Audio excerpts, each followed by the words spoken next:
কথা আছে, রাষ্ট্র কাঠামো মেরামতের কথা আছে। আপনার সবাই মিলে তোমরা পৌঁছাই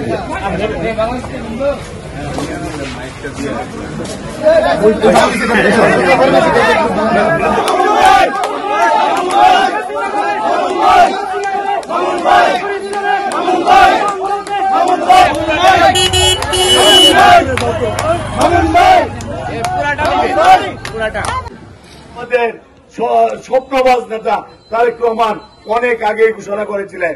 অতএব গণতন্ত্র যদি মুক্তি পেতে হয়, স্বৈরতন্ত্র স্বৈরাচার শেখ হাসিনার পলায়নের পরে এই দেশের সরকারের একমাত্র কাজ একটি সুষ্ঠু অবাধ নির্বাচন।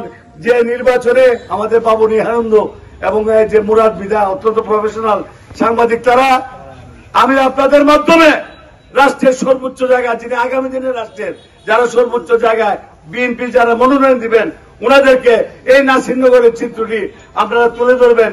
আপনার যে এই নাসিরনগরের ভাগ্য উন্নয়নে যার দরকার সেই জন্য নমিনেশনটা পায়, আমার জন্য সুপারিশ করেন, সেটা আমি বলছি না। যদি আপনাদের চোখে আমার যোগ্যতা আপনাদের চোখের সামনে থাকে, নিশ্চয়ই আপনাদের লেখনী আমাদের পক্ষে যাবে।